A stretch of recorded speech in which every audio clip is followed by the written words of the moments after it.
ته خو ووایه یو ځل چې حمزه څه شو ته خو ووایه یو ځل چې حمزه څه شو زما خاورې به هم چاک کړي چې دا یم بل او نن یې زما د سوځېدو لپاره نن یې زما د سوځېدو لپاره ځان یې سب د ګلاب ګل جوړ کړی ډکه له ادبه له علومه ده هره فلسفه ورته معلومه ده او په ماشوموالي رشتې مه جوړوئ په ماشوموالي رشتې مه جوړوئ ژوند کې اترونه بترې راځي مننه خو الله خو دې راته ژوندی لره چې داسې د محفلونه او دا راګرموي او د ښکوي نو بس مونږ به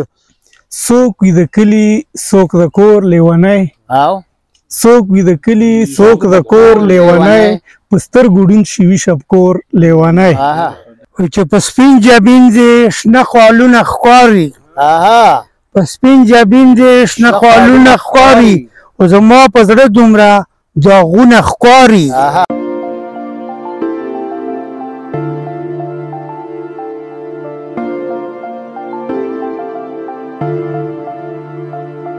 د پاک الله په پاک او لوی نوم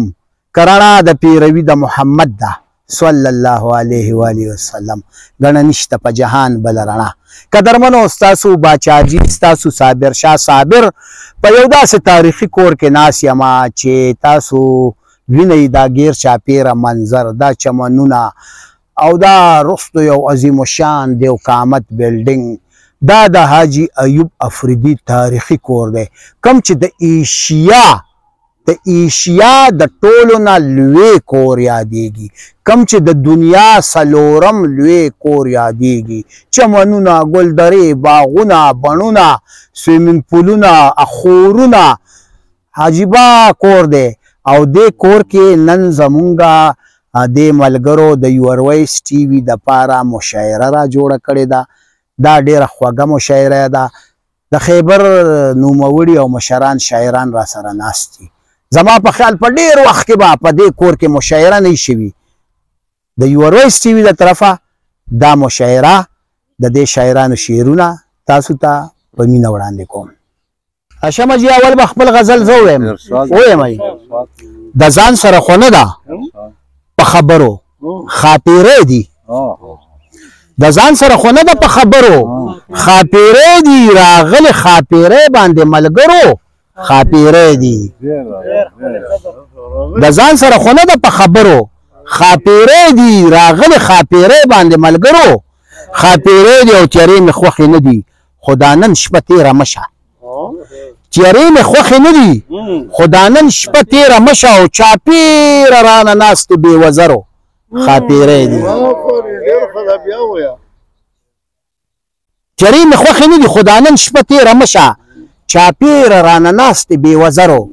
خاطرې شي او د دې بام د بوتکو د کشمالو کټوۍ کوي ماتې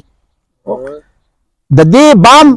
د بوتکو د کشمالو کټوۍ کوي ماتې او د دې په شا ولاړې د مرمرو خاطرې دي نه دا د دې کچکلي نه ډلې ډلې راغلې نه دا د دې کچکلي نه ډلې ډلې راغې نه دا د کوی کاف نه د کنډرو خاطرې دي او پیرانو له یې مه بوځئ دا مور او ترور پوی کوي امیره پیرانو له یې مه بوځئ دا مور او ترور پوی کوي په دې باندې پیریان نه بختورو خاطرې دي ته ګوره ملک خویه صابر شاه نه یو زړګي وړي ته ګوره ملک خویه صابر شاه نه یو زړګي وړي راغلي په لښکرو خاطرې دي ته ګوره ملک خویه صابر شاه نه یو زړګي وړي او راغلي په لښکرو خاطرې دي د ځان سره خو نه ده په خبرو خاطرې دي راغلي خاطرې باندې ملګرو خاطرې منو حاجی آشم افریدي را سره ناست دی د آشم افریدي نه غزل اورو غزل هر ځای چې ارشاد ډکه له ادبه له علومه ده ډکه له ادبه له علومه ده هره فلسفه ورته معلومه ده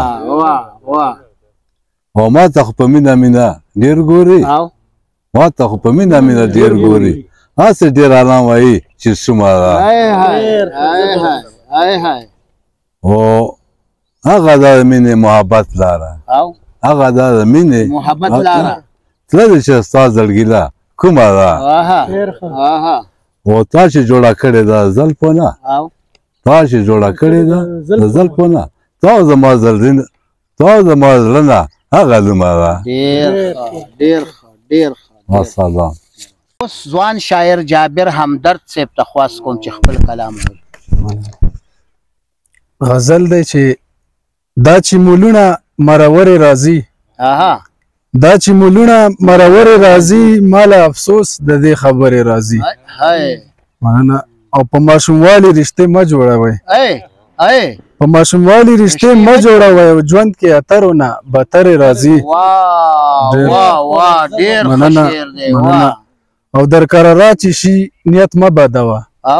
درکراره چې شي نیت مه بدوه او دا برکت راوړي کاونترې راځي مننه او راته جنت ښکاري خپل کور همدرده راته جنت ښکاري خپل کور همدرده زما چې خویندې بختورې راځي یور وایس ټي وي لندن دی او د پښتو ډېره خوږه مشاعره دا حاجي ایوب افریدي په کلا کې شروع ده په مرمرین کور کې په زرزرین کور کې دا ایشیا د ټولو نه په لوی کور کې شاعران راغونډي ګلدري دي چمنونه دي اوس د پښتو مشر شاعر ډېر قدرمن مشر شاعر خان ذاکر افریدي صاحب ډېره شکریه نو پیر صاحب موږ د تا ډېر احترام کوو الله خو دې راته ژوندی لره چې داسې د محفلونه او دا راګرموي او د ښکوي نو بس موږ به د په سر سترګو موږ تاج به درته ووایو خو ته چې لږ په دغه ووایه بس موږ به لږ دغه وکړو په هر حالات کې حوصله پکار ده په هر حالات کې حوصله پکار ده ترخې خبرې نه خوږه پکار ده و ځان ته جنت کې کمانې جوړوي د دوو په منځ کې فیصله پکار ده او په هر محفل کې په ظلم مه ګڼېږه په هر محفل کې په ظلم مه ګڼېږه هر خبره سنجیده پکار ده او په خپل کاله کې هر یو مشکل به حسانیږي درته په خپل کاله کې مشوره پکار ده او وصل په خپله باندې خدای خوښوي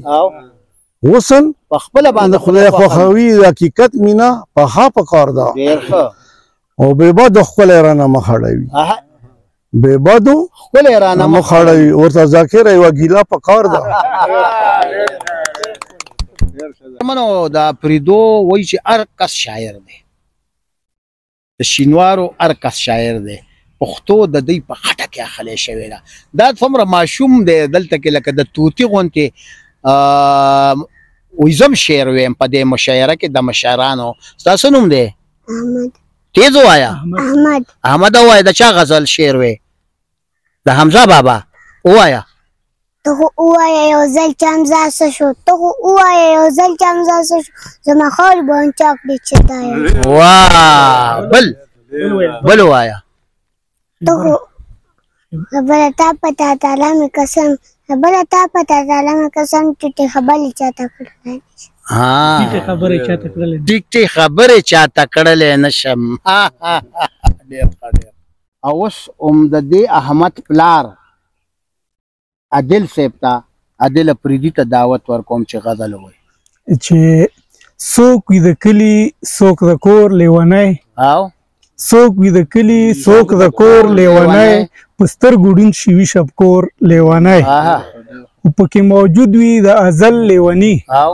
پکې موجود وي د ازل لیوني دا ځنې ځنې کړي پیغور لیونی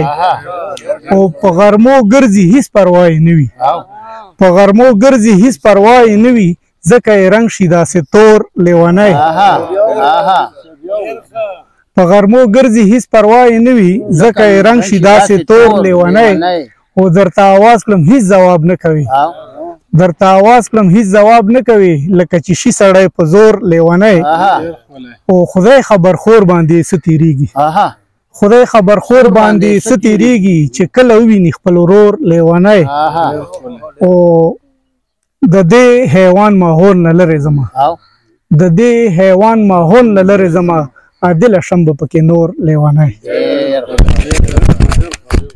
منو نامدار افریدی صاحب را سره ناست دی او د سره ما تېره ورځو کې یو ډېره ښکلې انټرویو په یو لوړه دره کې کړې وه. نو که تاسو د دغه انټرویو هم یور وایس ټي وي لندن کې وکته ښه به وي.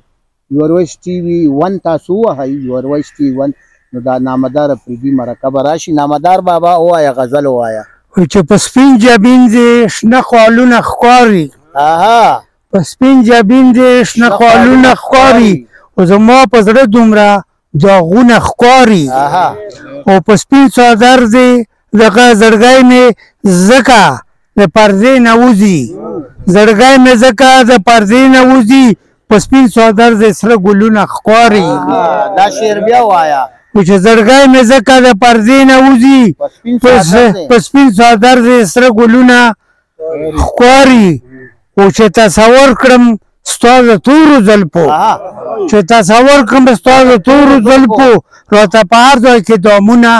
ښکاري. او نامدار سیرې ګریوان ګرځي ځکه، نامدار سیرې ګریوان ځکه ګرځي، ستا د سترګو ګوزارونه ښکاري. او دا اوس چې کوم اخیری زمون مشر شاعر دی، ملمه شاعر دی، قدرمن غفور افریدی، دنه هم ما د یور وایس ټي وي لپاره یو ډېره ښکلې انټرویو اخیستې. که د ده مرکه هم تاسو ګورئ او د ده د ژوند باره کې معلومات حاصلوئ نو یور وایس ټي وي 1 تاسو یوټیوب له ورکئ، د غفور صاحب مرکه به راشي. غفور صاحب خپل غزل ووایي. جي شعر دی چې پرون و پرون و نن مې بل جوړ کړی، په بې وفا یار مې غزل جوړ کړی. او سب پرون و نن مې بل جوړ کړی، او په بې وفا یار مې غزل جوړ کړی. او صفت به زړو کې ساتلی یم، صفت به زړو کې ساتلی یم، او ښکاري چې ما نه یې پاگل جوړ کړی. بل شعر دی چې مینه کوم خو داسې پټه پټه، مینه کوم خو داسې پټه پټه، او په رڼا ورځ یې رانه غل جوړ کړی. او نن یې زما د سوځېدو لپاره، نن یې زما د سوځېدو لپاره ځان یې سب د ګلاب ګل جوړ کړی. ډېر ښه شی، نن یې زما د سوځېدو لپاره ځان یې سم د ګلاب ګل جوړ کړی. او غپوره سترګو نه یې لاندې ساته، غپوره سترګو نه یې لاندې ساته، یار د رقیب سره چلول جوړ کړی. قدرمنو عزتمنو ډېره خوږه مشاعره وشوه، ډېره ښایسته مشاعره وشوه. او یور وایس ټي وي لندن ته دا اعزاز حاصل شو چې په دې ښکلي او یادګاري د غرونو په منځ کې په دې د پښتنو تاج محل کې دا مشاعره وکړه. د پښتنو تاج محل ورته ځکه ویم چې په ایکړو ایکړو ایکړو ایکړو کې پروت دا سپین زرین مرمرین کور، د نخترو، د چمنونو، د سویمینګ پولونو کور د حاجي ایوب افریدي کلا په نوم مشهور دی. او په دې کور کې زما په خیال چې دا به یو یادګاري مشاعره وي. ډېره ښکلې ورځ ده، د وریځې ورځ، د باران ورځ، شاعرانه ورځ، د خیبر دا سر شاعران را سره ناسو. یور وایس ټي وي لندن سبسکرایب کړئ، ځکه چې په لندن کې دا پښتانه ناست دي ستاسو د ژبې د ژوند بقا دپاره کار کوي. نو که دا تاسو سبسکرایب کو نو صرف دومره به وشي چې د هغوی حوصله افزایي به وشي. اوس خپل کوربه خپل باچاجي صابر شاه صابر له اجازت ورکوي. د لوی الله پامان.